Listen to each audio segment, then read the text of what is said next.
Assalamualaikum warahmatullahi wabarakatuh. Halo, teman-teman semua. Selamat datang di channel Bunda Salsa Official, tempat di mana cerita bukan sekedar rangkaian kata, tapi jendela ke hati dan kehidupan. Aku doakan, semoga kamu yang lagi nonton ini diberi kesehatan, kelapangan hati, dan kebahagiaan yang gak putus-putus.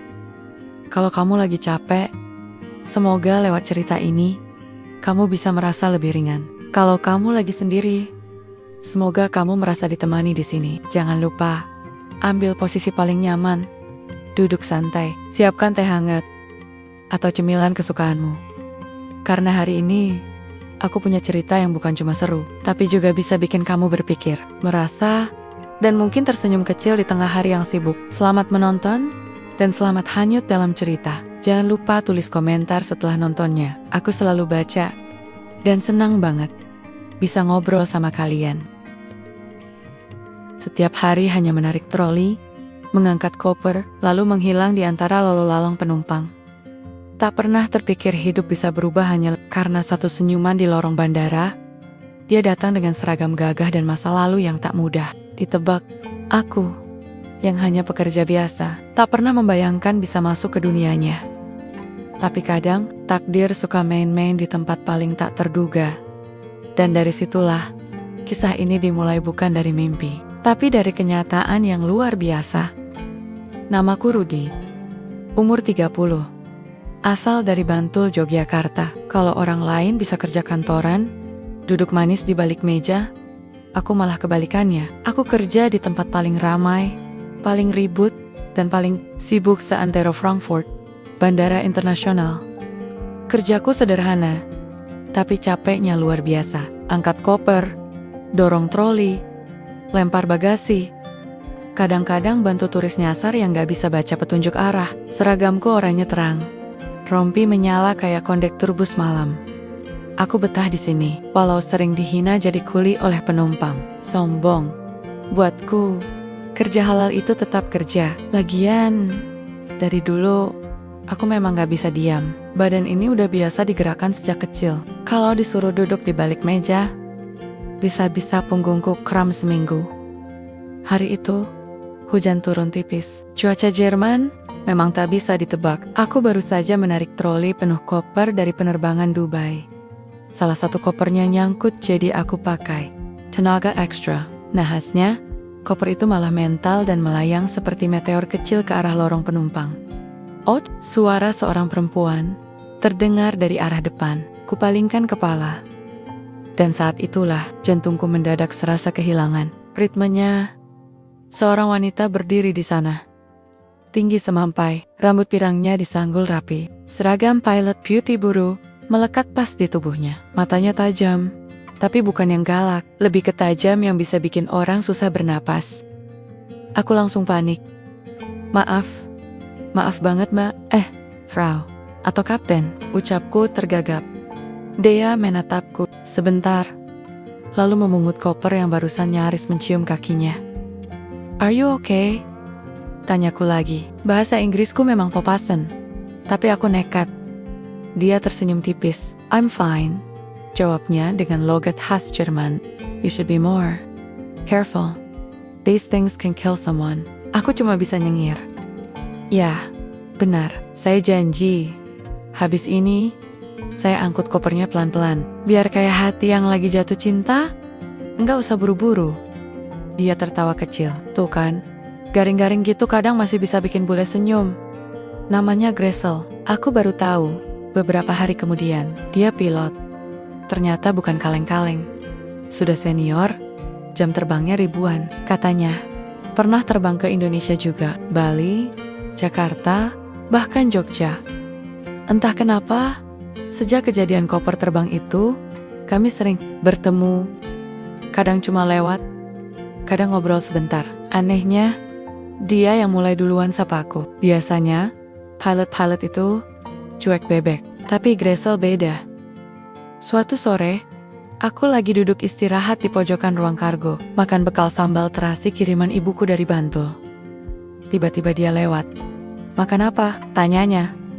Nasi goreng kampung. Mau coba? Dia mengangguk. duduk di sebelahku. Aku kasih sejumput nasi dan telur dadar. Dia cicipi perlahan, lalu matanya melebar. Wah, this is spicy but good. Aku tertawa. Namanya juga sambal ibu-ibu Bantul, bikin lidah goyang, tapi bikin kangen. Sejak itu, tiap shift malam, kami sering ngobrol lebih lama. Kadang, aku ceritain soal masa kecilku di kampung. Kadang, dia cerita soal pengalamannya terbang, tentang badai yang pernah nyaris bikin pesawatnya jatuh, atau penumpang mabuk yang bikin heboh kabin. Yang paling bikin aku heran, dia nyaman ngobrol denganku. Padahal, aku cuma kuli bandara, sementara dia, pilot top. Janda pula, tapi gak ada kesan tinggi hati darinya. Teman-temanku mulai usil. Ada yang bilang, aku naksir. Ada yang nyeletuk, Ruth, lu mau jadi pilot juga? Biar cocok. Aku cuma senyum-senyum, gak usah dijawab. Nanti makin panjang ledekan mereka. Jujur aja, aku memang mulai ngerasa aneh. Bukan karena dia cantik. Bukan, juga karena dia janda. Tapi karena aku mulai nangu-nangu pertemuan kami, mulai peduli dia sudah terbang kemana hari itu. Bahkan mulai nyari-nyari dia di kantin saat makan siang. Tapi aku sadar diri, di bandara ini, aku cuma satu dari ratusan kuli angkut. Gresel, dia bintang, dia bisa terbang. Sedangkan aku cuma bisa dorong troli dan gendong koper. Tapi, entah kenapa, setiap kali dia senyum, rasanya seperti pesawatku sendiri sedang take off di dalam dada. Hari itu, udara di Frankfurt lebih dingin dari biasanya. Angin menusuk tulang. Dan langit mendung seperti biasanya di musim gugur. Aku baru saja selesai menarik troli terakhir dari pesawat Munich Frankfurt. Tangan dan kakiku pegal semua. Tapi begitu melihat siluet perempuan berseragam pilot di ujung lorong keberangkatan, rasa pegal itu mendadak hilang. Dia datang lagi. Gresel. Dia melangkah ke arahku, langkahnya mantap. Matanya tertuju padaku. Di antara belasan petugas bandara yang lewat, dia cuma menatap satu orang aku. Jantungku rasanya kayak kena turbulence. Nggak karuan? Hari ini nggak ada koper terbang kan? Ucapnya sambil senyum. Aku geli. Aman. Hari ini semua koper jinak dan patuh pada perintah. Dia tertawa pelan, lalu duduk di bangku besi dekat pintu keberangkatan. Tanpa aku duga, dia melambaikan tangan memanggilku. Rudy, kamu duduklah sebentar. Aku mau ngobrol. Aku ragu sejenak, tapi akhirnya duduk juga. Satu kursi dari tempat dia duduk. Kamu udah berapa lama kerja di sini? Tanyanya. 4 tahun. Jawabku. Iwa, cuma niat numpang hidup, tapi keterusan. Duitnya bisa kirim ke ibu di kampung. Jadi ya, jalanin aja. Dia mengangguk pelan. Kamu tahu aku janda kan? Aku kaget, langsung menoleh. Tapi dia santai saja. Iya. Maksudnya, aku pernah dengar dari teman shift malam. Dia tipis. Tapi kali ini senyumnya beda. Ada rasa lelah di matanya. Suamiku pilot juga. Kami sering terbang bareng. Dulu. Tapi dia hilang waktu misi kemanusiaan. 5 tahun lalu. Pesawatnya gak pernah ditemukan. Hanya berita dan dugaan. Aku menelan ludah. Gimana caranya nanggapi cerita kayak gitu? Aku cuma bisa bilang, maaf. Gak apa-apa, ujarnya. Sudah lama sekali. Aku hanya merasa kadang aneh. Aku lebih sering bisa cerita sama kamu. Yang bahkan bukan siapa-siapaku. Aku langsung keringat dingin. Kalau dibilang begitu, aku takut kir. Tapi kalau nggak direspons, kok kesannya cuek banget. Kadang orang asing memang lebih nyaman diajak ngobrol, Mbak. Gresel, ujarku hati-hati. Soalnya mereka nggak bawa penilaian. Dia mengangguk. Benar. Kamu selalu bilang hal yang masuk akal. Kadang aneh juga kamu ini kuli. Tapi banyak kata-katamu lebih bijak dari kapten penerbangan yang udah berpengalaman puluhan tahun. Aku geli sendiri. Mungkin karena hidupku terlalu banyak belajar dari gagal dan jatuh. Jadi, sekarang udah biasa mikir dulu sebelum ngomong. Tak lama kemudian, dia berdiri. Aku harus ke ruang pilot. Terima kasih sudah mau duduk sebentar. Nanti sore, aku balik lagi. Mungkin bisa minum kopi bareng? Aku melongo.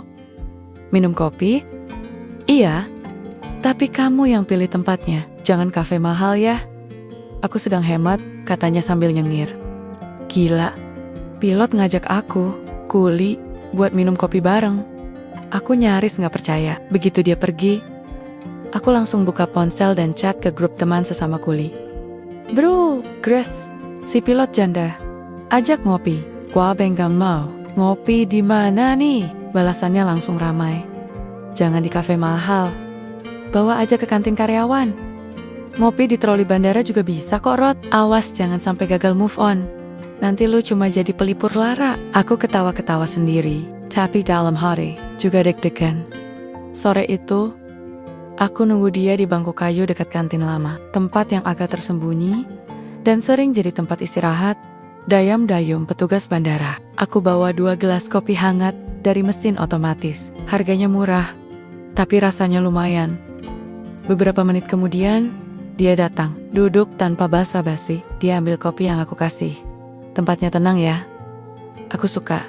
Kami ngobrol panjang tentang perbedaan budaya, tentang makanan, bahkan tentang lagu-lagu Indonesia yang pernah dia dengar waktu singgah di Bali.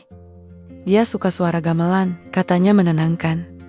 Saat dia tanya soal kampung halamanku, aku cerita soal sawah di belakang rumah, tentang suara jangkrik malam hari, dan ibu yang selalu masak sayur lodeh tiap malam Jumat. Aku pengen ke sana suatu hari, ucapnya tiba-tiba. Ke Jogja, lihat tempat asal kamu. Aku bengong, lihat kampungku, buat apa? Tapi aku senyum saja. Waktu berjalan cepat, malam sudah mulai turun. Dia berdiri. Terima kasih Rudy. Aku jarang merasa setenang ini. Aku gak tahu harus jawab apa. Aku hanya bilang pelan. Aku juga senang bisa ngobrol sama kamu, Gresel. Saat dia pergi, aku duduk terdiam. Kupandangi langit malam di balik kaca bandara. Aku sadar satu hal. Aku mulai berharap hal yang sebenarnya gak boleh aku harap. Karena jatuh cinta pada pilot cantik, janda Jerman, saat kamu cuma kuli bandara. Itu bukan cuma tidak masuk akal, tapi juga berisiko bikin patah hati besar-besaran. Pagi itu dingin luar biasa. Salju turun dari semalam, menumpuk di pinggir jalan dan atap bandara. Tapi di dapur kecil apartemenku yang sempit, asap mengepul dari wajan. Minyak mendesis, bawang putih, dan cabai merah mengeluarkan aroma yang bikin hidung tersumbat pun bisa langsung plong. Aku sedang masak nasi goreng, bukan nasi goreng mewah yang disajikan di restoran hotel. Ini nasi goreng warisan ibuku, pakai telur dadar, potongan sosis murah, dan taburan bawang goreng hasil goreng sendiri. Senjatanya ada di sambal terasi yang kusimpan di dalam toples kecil, hasil kiriman dari kampung. Sudah seminggu aku dan Gresel jadi makin sering ngobrol, kadang cuma lewat sapaan di lorong terminal, kadang duduk sebentar di bangku depan ruang keberangkatan. Tapi hari ini, dia bilang ingin sarapan bareng. Katanya penasaran sama masakan Indonesia. Aku pikir, ya udah, ku bawain aja nasi goreng andalan. Di kantin karyawan, aku duduk di pojok ruangan yang dekat dengan jendela. Tempat itu jarang dipakai orang, karena anginnya kadang masuk dari sela-sela. Tapi aku pilih di situ supaya lebih tenang. Tangan kiriku menggenggam plastik berisi 2 bungkus nasi goreng. Tanganku kanan menggenggam ponsel, nunggu kabar dari Gresel. 15 menit kemudian, dia muncul. Seragam pilotnya masih lengkap, tapi jaketnya sudah dilepas. Rambut pirangnya dikepang ke samping. Begitu dia duduk, matanya langsung tertuju ke plastik nasi goreng yang kubawa itu. Makanan Indonesia, aku angguk. Nasi goreng. Ini makanan favorit saya sejak kecil. Ibu saya bilang, kalau hidup lagi berat, makanlah nasi goreng. Hidup gak jadi lebih ringan, tapi perut kenyang bisa bikin kuat jalan terus. Dia tertawa kecil. I like that. Aku buka 1 bungkus dan menyodorkannya padanya. Ini buat kamu. Hati-hati pedas ya. Dia mengangkat sendok plastik, mengambil sejumput, lalu menyuapnya ke mulut. Detik berikutnya, matanya melebar.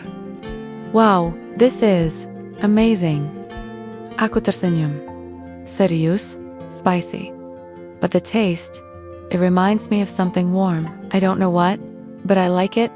Aku ikutan makan, sambil mengawasinya dari sudut mata. Gresel, makan dengan lahap. Padahal biasanya dia selalu terlihat tenang, rapi, dan sopan. Tapi sekarang dia seperti anak kecil yang menemukan jajanan enak di pasar malam. Kalau kamu ke Jogja, aku akan ajak makan ini tiap hari, kataku setengah bercanda. Dia menoleh. Kamu serius? Aku kaget. Ya, maksudnya kalau kamu beneran ke Indonesia, ya, kalau aku ke sana, kamu harus jadi pemandu wisataku. Aku ngakak. Jadi pemandu wisata atau jadi juru masak? Dua-duanya, katanya. Kami terus makan sambil ngobrol ringan. Dia cerita soal tugas terbangnya minggu depan ke Dubai. Katanya, kalau bisa mampir ke Indonesia, dia akan coba ambil cuti. Aku hanya bisa angguk-angguk, berusaha tetap tenang, meski dalam hati deg-degan.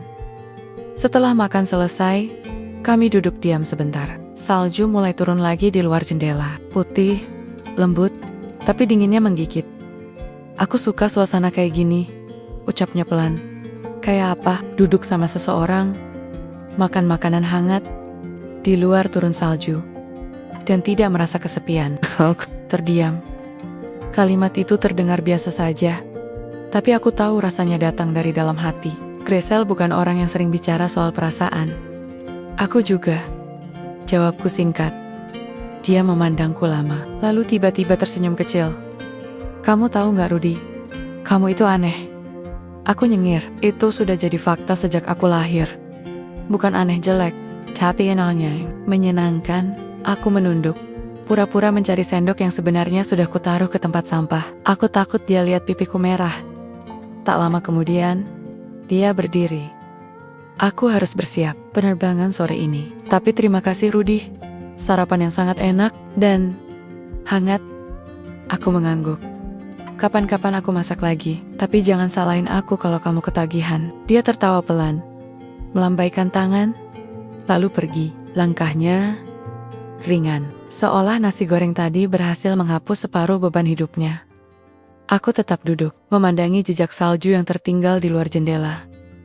Di tanganku, aroma sambal terasi masih menempel, dan entah kenapa, pagi itu aku merasa hatiku ikut hangat. Bukan karena nasi goreng, tapi karena wanita itu pilot cantik yang entah kenapa mulai terasa akrab di hatiku. Aku pikir aku sudah pernah mengalami situasi paling aneh di hidupku. Tapi itu sebelum Gresel ngajak aku masuk ke sauna.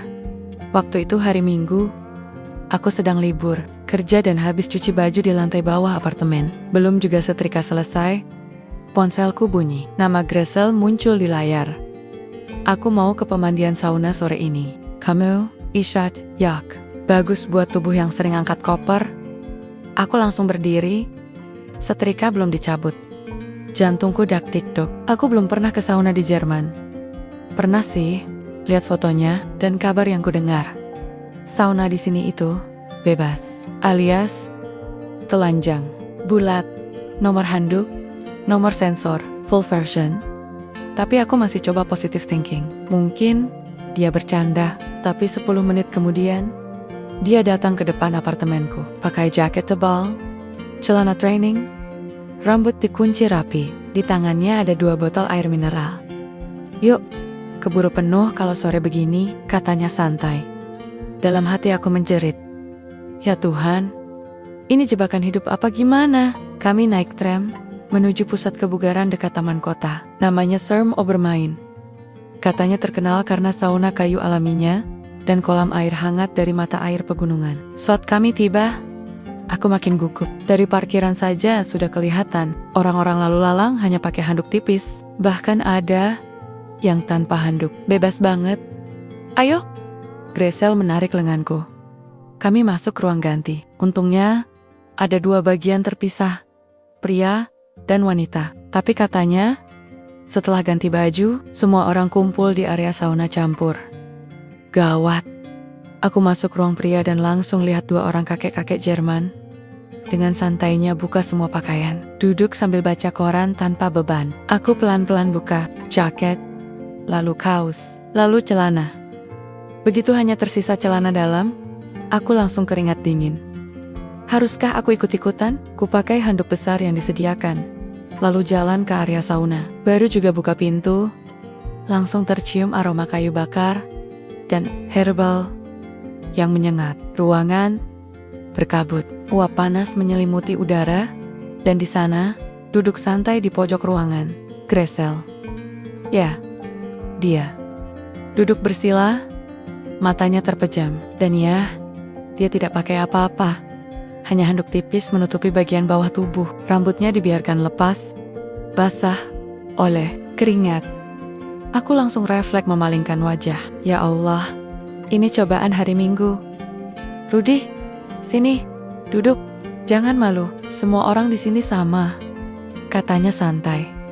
Aku melihat sekeliling, memang semua orang telanjang. Ada yang muda, ada yang tua. Semuanya tampak tenang seperti sedang meditasi. Tidak ada yang merasa risih. Aku berjalan pelan, duduk di pojok ruangan, menunduk dalam. Ini sauna pertama kamu? Tanya Gresel. Aku angguk. Di kampung saya, sauna itu ya, kalau ibu tutup pintu dapur dan masak pakai kayu, panas, berkeringat. Tapi habis itu makan tahu bacem. Dia tertawa terbahak. Kamu memang beda, Rudy. Kami duduk dalam diam beberapa saat. Hawa panas bikin keringat mengalir deras di pelipis. Jantungku masih belum tenang. Tapi di balik keanehan situasi ini, ada perasaan tenang. Suasana sauna ini, anehnya, damai. Orang-orang di sini datang untuk melepaskan beban, bukan memamerkan tubuh. Kamu tahu, aku dulu benci sauna, kata Gresel tiba-tiba. Terlalu hening, bikin aku merasa sendiri. Terus sekarang, sejak kenal kamu, aku pengen ngajak kamu ke sini. Karena kamu bikin tempat sepi pun terasa ramai. Menoleh, dia menatapku. Dan untuk pertama kalinya, aku gak bisa balas ledekan atau bikin candaan. Aku diam. Setelah keluar dari ruang sauna, kami mandi di kolam air hangat. Lalu duduk di bangku kayu, minum air mineral. Aku tahu ini aneh buat kamu, ucapnya. Aku tertawa kecil. Aneh banget, tapi aku senang. Nggak semua hari bisa begini. Dia, kalau kamu mau, minggu depan kita ke tempat sauna lain. Di luar kota, ada pemandangan danau salju dari ruang panasnya. Aku mengangguk pelan. Boleh, tapi jangan langsung ajak masuk ruangan bugil ya. Kasih pemanasan dulu. Dia tertawa sampai bahunya terguncang. Saat perjalanan pulang, kami duduk di tram. Jendela dipenuhi uap. Jalanan bersalju terlihat pucat. Dari balik kaca, aku menyandarkan kepala ke kaca. Mataku berat, tapi hatiku ringan. Di negara yang jauh dari rumah, di tengah salju dan sauna, aku menemukan satu orang yang bisa membuat tempat asing terasa familiar. Gresel, hidup mulai terasa aneh. Sejak aku kenal Gresel, lebih dekat. Rasanya seperti makan bakso, campur sosis bratwurst. Nggak nyambung, tapi enak. Hari-hariku yang biasanya cuma dihabiskan buat dorong troli dan mindahin koper, sekarang ada jeda menyenangkan. Kadang cuma dengan duduk bareng di bangku bandara, makan roti isi, atau sekadar ngobrol di kantin karyawan sambil ngeluhin cuaca. Tapi semakin sering aku bersamanya, ada sesuatu yang makin terasa ganjil. Gresel itu orang yang terbuka, tapi di sisi lain, aku tahu dia menyimpan sesuatu yang gak pernah dia sentuh dalam obrolan kami. Aku tahu dia janda. Aku juga tahu suaminya hilang saat bertugas. Tapi aku gak tahu detailnya. Dan tiap kali aku menyentuh topik itu, meskipun pelan, hati-hati dia selalu mengalihkan. Sampai pada suatu malam, aku kerja shift tambahan. Ada penerbangan besar dari Istanbul yang delay. Jam 2 pagi. Aku masih mondar-mandir di ruang kargo, bantuin bersihin bagasi. Sore 2, aku lihat seseorang masuk ke ruangan staf pilot yang harusnya kosong karena semua penerbangan pilot ditunda. Pintu itu biasanya tertutup rapat, tapi malam itu sedikit terbuka. Aku nggak tahu kenapa kaki ini jalan pelan ke arah sana. Mungkin cuman karena iseng. Tapi begitu aku intip dari celah pintu, aku lihat Gresel berdiri di depan loker pilot. Dia buka sebuah kotak logam kecil, lalu mengeluarkan dokumen-dokumen tua. Foto-foto, kertas-kertas berisi peta.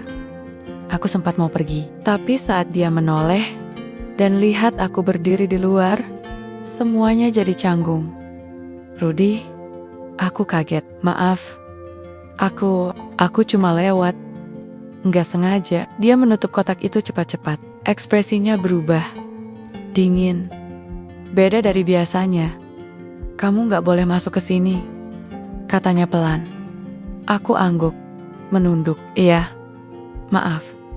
Dia jalan keluar ruangan, melewati aku begitu saja, tanpa sepatah kata. Malam itu, aku nggak bisa tidur. Perasaanku campur aduk. Di satu sisi, aku merasa bersalah. Tapi, di sisi lain, aku yakin ada sesuatu yang dia sembunyikan. Keesokan harinya, dia nggak muncul di ruang kantin. Nggak ada chat. Nggak ada kabar. Aku mulai gelisah. Biasanya dia selalu minimal kasih emoji kalau lagi sibuk. Tapi sekarang, hilang. Seperti sinyal ponsel di tengah hutan. Aku tunggu sampai sore. Akhirnya, aku mutusin buat nyari dia ke lounge Pilot. Nggak ada. Terakhir, aku coba tanya ke petugas keamanan yang kenal baik denganku. Pak Yusuf, orang Maroko yang sudah lama kerja di sana.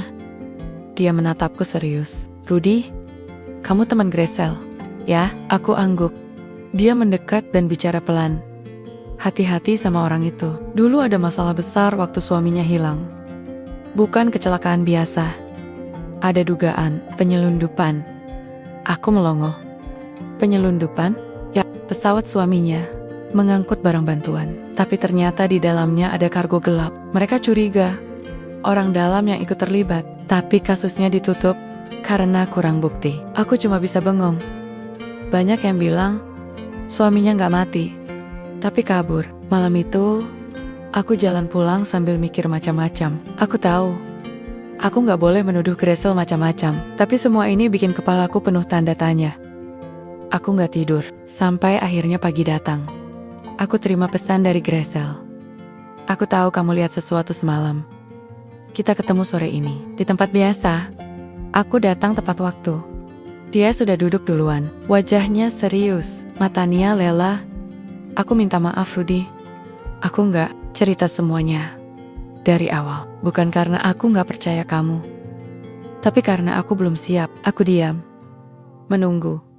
Suamiku memang hilang, tapi sebelum hilang, kami bertengkar hebat. Aku curiga dia melakukan sesuatu yang ilegal, tapi aku nggak punya bukti. Dan sebelum aku bisa menanyakannya lagi, dia pergi dalam penerbangan terakhirnya, dan pesawat itu nggak pernah kembali. Dia berhenti sebentar, tangannya menggenggam gelas kopi. Banyak orang bilang dia kabur. Mungkin benar, tapi aku juga korban. Aku ditinggal tanpa jawaban, dan sejak itu, aku hidup dalam tuduhan dan bayangan masa lalu. Aku mengangguk pelan. Aku bisa lihat dia bukan sedang bohong. Wajahnya, nadanya, semuanya jujur. Aku cuma ingin hidup tenang sekarang. Tapi setiap kali aku mulai merasa tenang, masa lalu itu datang lagi. Termasuk sekarang, saat aku mulai nyaman sama kamu. Kalimat terakhir itu menamparku pelan. Hangat, tapi juga bikin sesak. Aku gak akan tanya lagi soal masa lalu, kataku. Aku cuma pengen tahu satu hal. Apa? Kamu nyaman sama aku? Itu karena aku beda? Atau karena kamu kesepian? Dia menatapku lama, lalu menjawab pelan. Awalnya mungkin karena aku kesepian.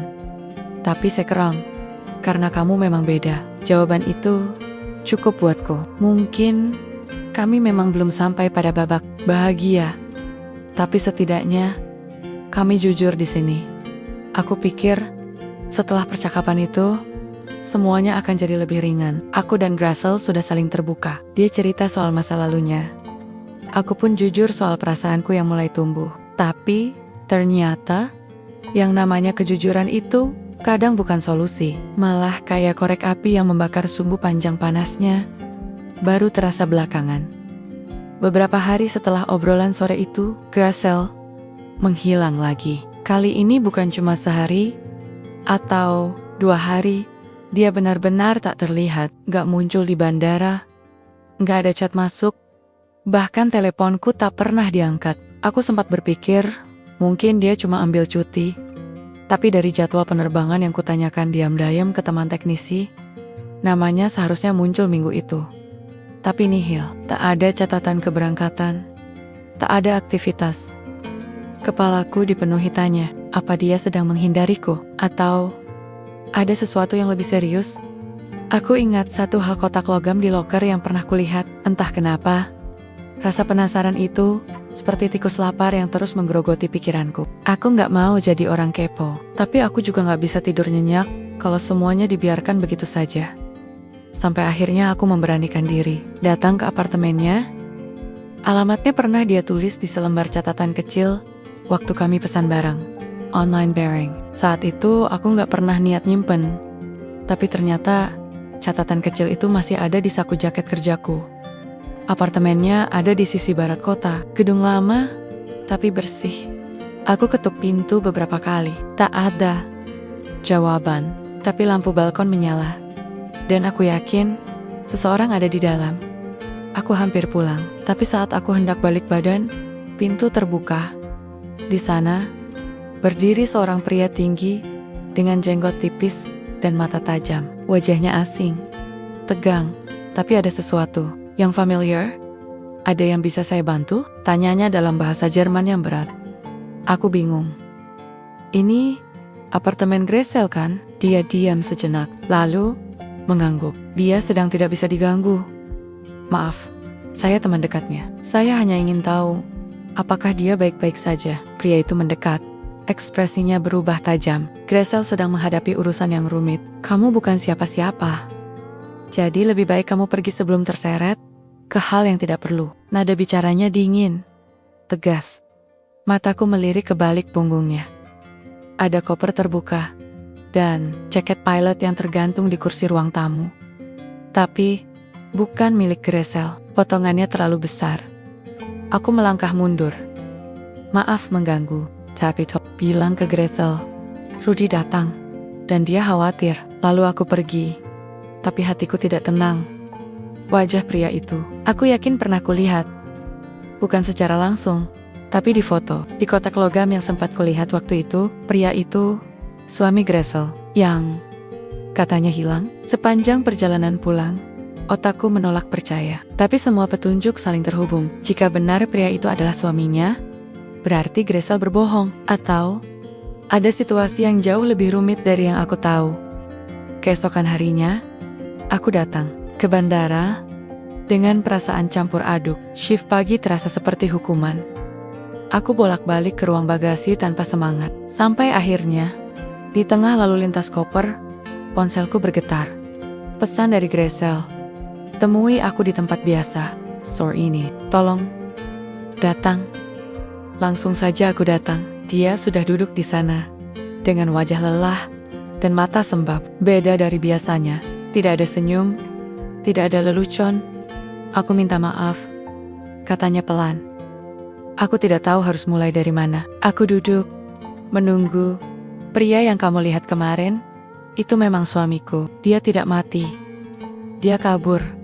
Dan kemarin datang mencariku. Katanya ingin mulai dari awal. Aku terdiam. Rasanya seperti ditampar. Kenapa kamu gak bilang? Tanyaku akhirnya. Karena aku takut kalau aku bilang dia masih hidup, semua orang akan pikir aku ikut menyembunyikannya. Padahal aku sendiri korban. Selama ini, aku dibayang-bayangi rasa bersalah. Padahal aku gak tahu apa-apa. Aku ingin marah, tapi yang keluar cuma napas panjang. Lalu, sekarang kalian balikan? Dia menatapku. Lama. Matanya berair. Tidak. Aku tidak akan kembali padanya. Dia bukan orang yang sama. Dan aku bukan wanita yang sama. Aku menggenggam tangan sendiri. Ada perasaan hampa. Mungkin karena semua harapan yang sempat tumbuh tiba-tiba dipaksa berhenti. Aku nggak tahu Gresel. Aku bukan siapa-siapa buat menilai keputusanmu. Tapi kamu tahu kan, aku jatuh hati padamu. Dia menunduk. Suaranya gemetar. Dan itu membuat semuanya makin sulit.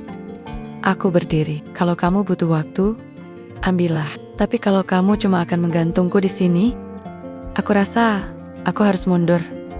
Aku pergi tanpa menoleh. Di dada, rasanya seperti dorongan troli bagasi yang terlalu berat.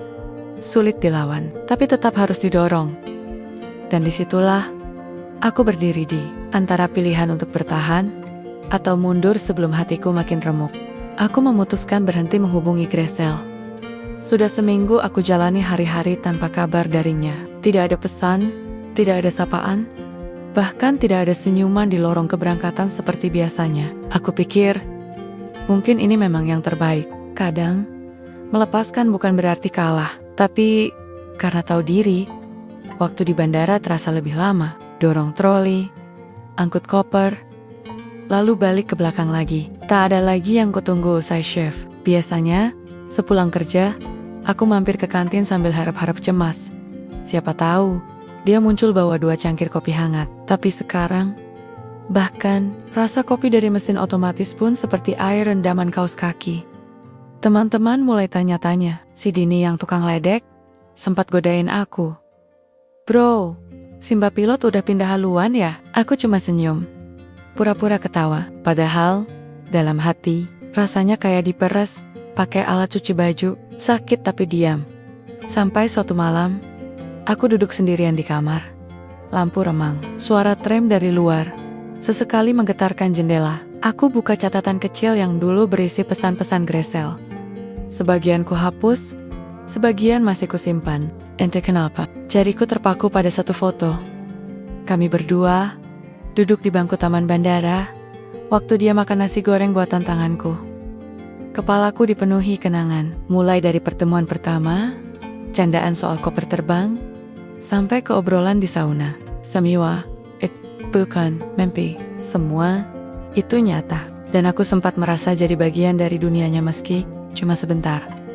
Lalu aku berpikir, sampai kapan aku begini? Apa gunanya aku tinggal di Jerman, kerja keras setiap hari, kalau hatiku tertinggal di belakang? Aku rindu ibuku, rindu angin dari sawah di kampung, rindukan nasi bungkus sederhana dari warung depan rumah.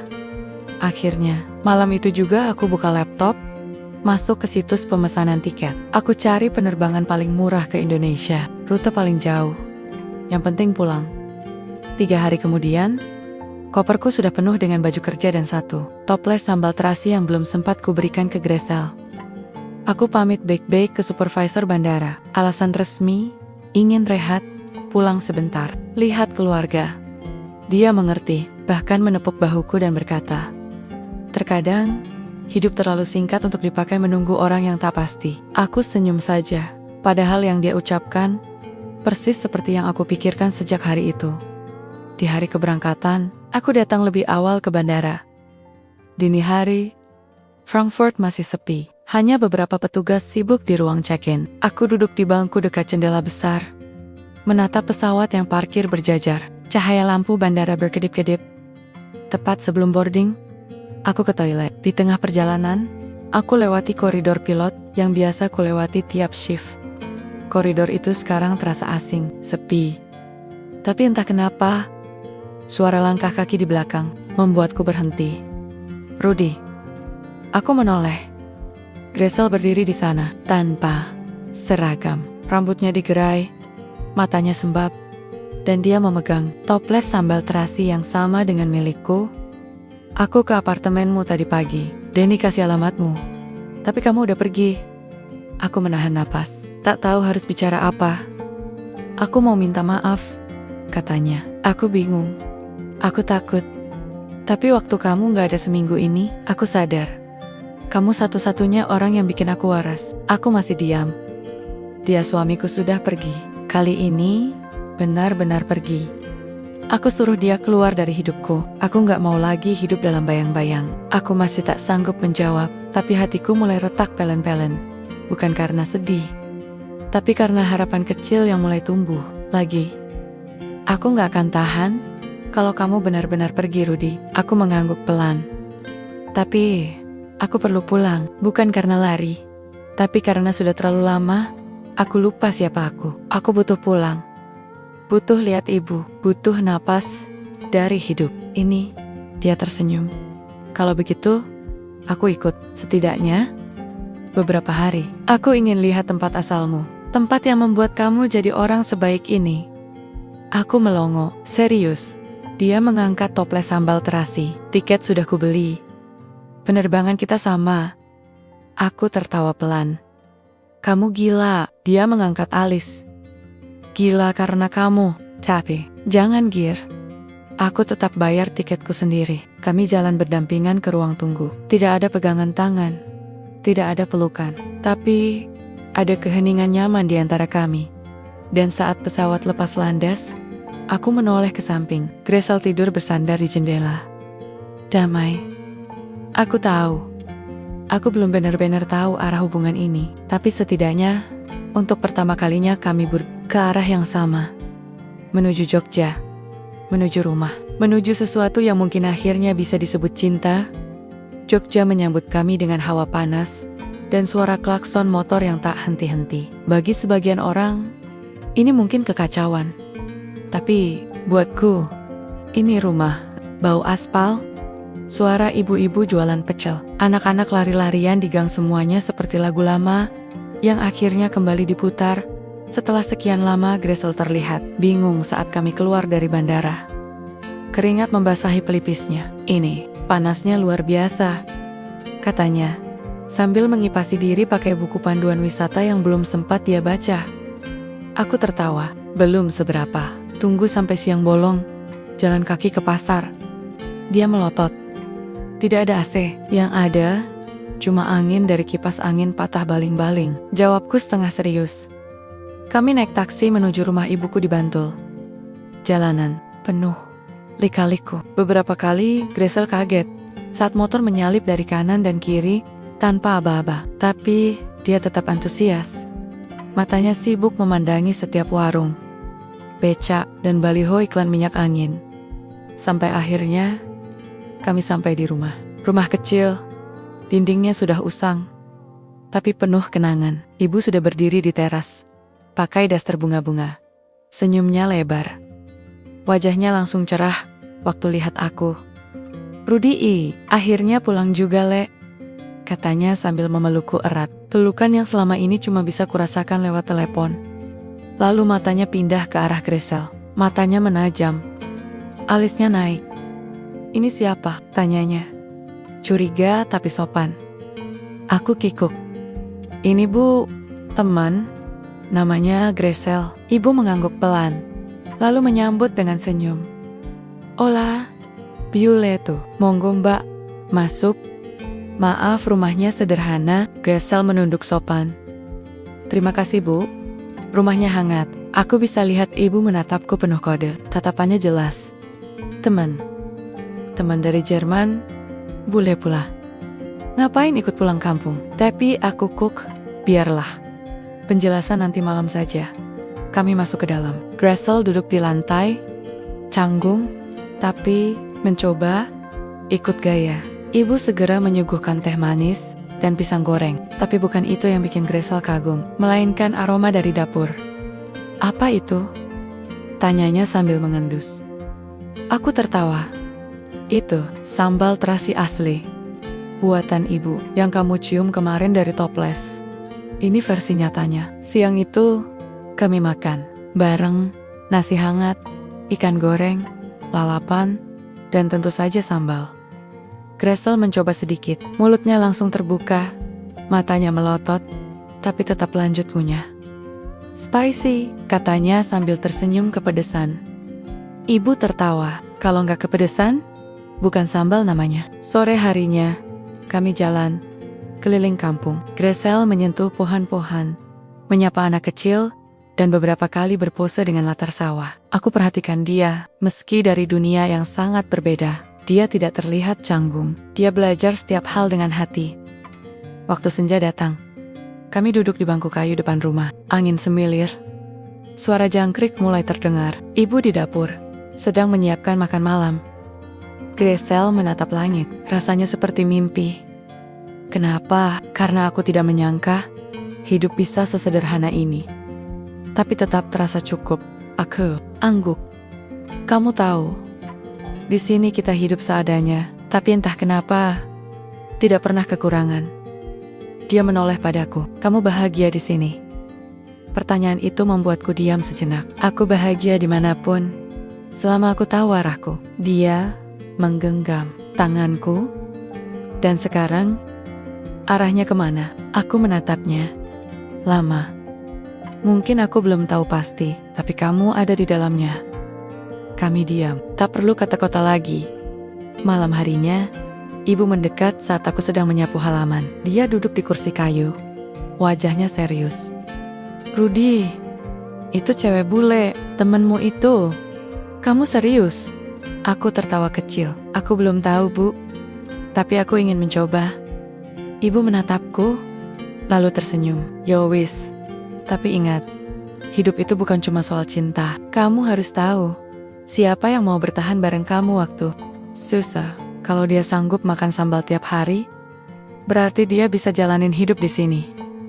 Aku ketawa. "Iya, Bu." Di dalam rumah, dari balik jendela, aku lihat Gresel duduk mengupas mangga bareng anak-anak tetangga. Mereka tertawa, dan dia mencoba pakai bahasa Jawa seadanya. "Niki, enak tenan." Aku tersenyum.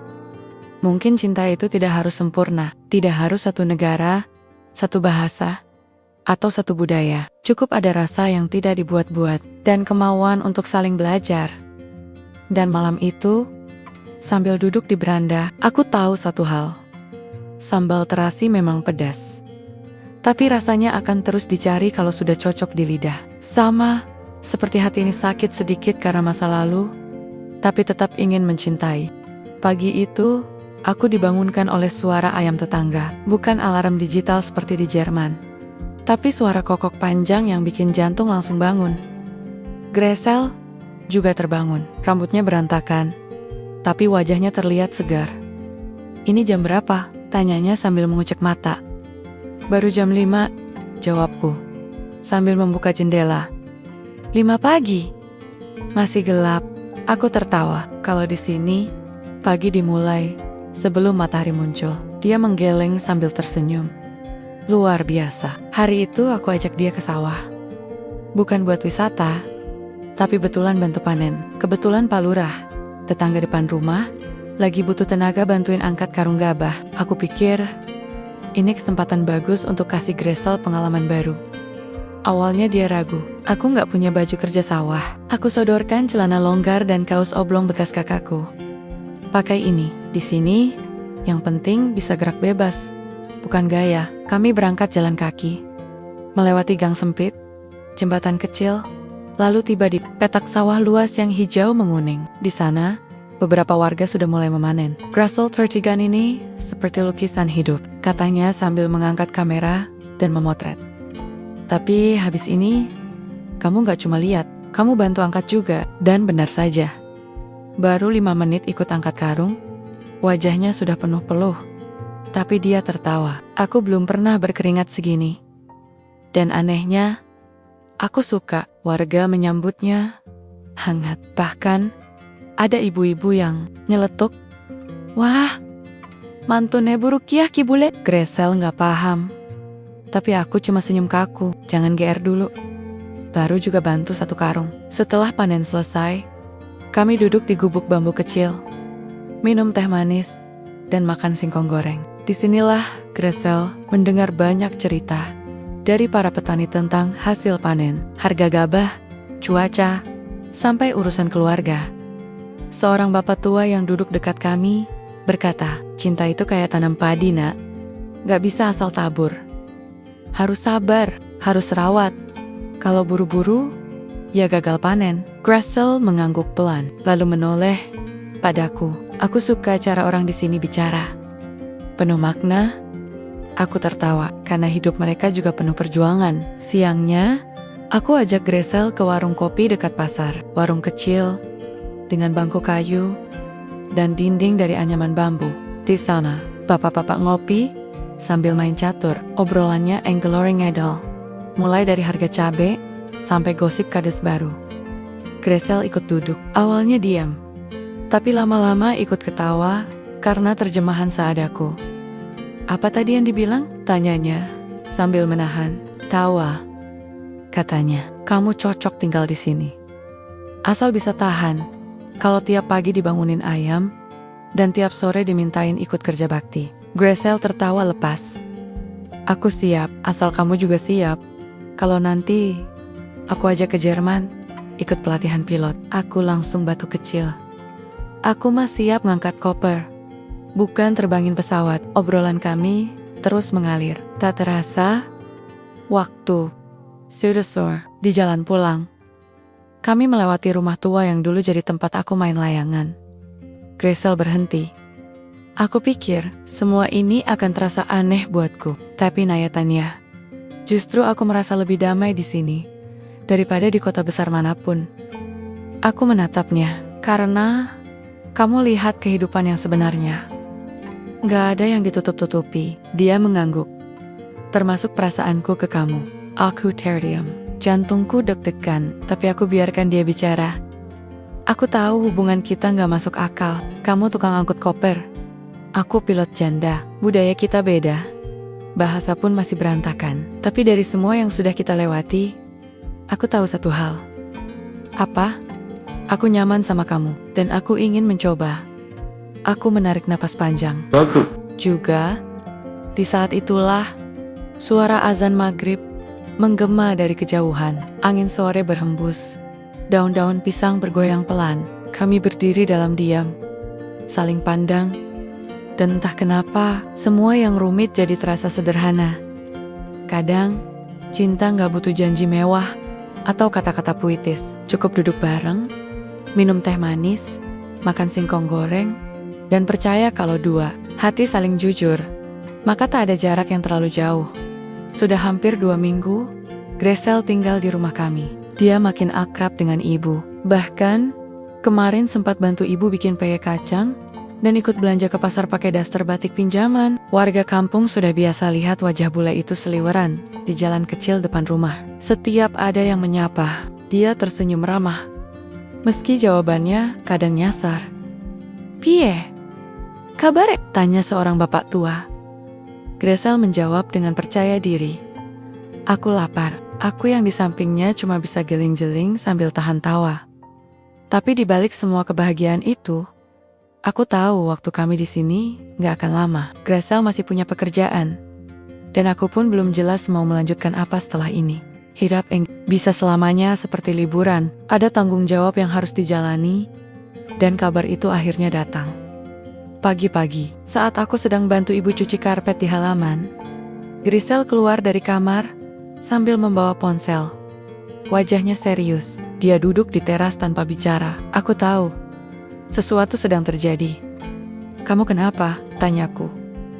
Dia mengangkat ponselnya, menunjukkan pesan panjang dalam bahasa Jerman. Aku tak bisa baca semuanya, tapi ku tangkap kote kata yang cukup membuat dadaku sesak.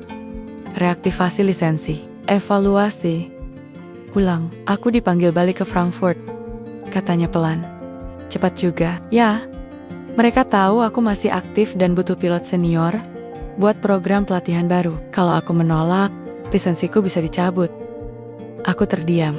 Di satu sisi, aku bangga padanya. Tapi di sisi lain, aku takut kehilangan. "Berapa lama kamu harus kembali?" "Minimal 3 bulan, mungkin lebih." Kami diam cukup lama. Angin pagi bertiup pelan, membawa aroma kopi dari dapur. Ibu sedang merebus singkong. "Kamu akan pergi?" tanyaku akhirnya. Dia menoleh.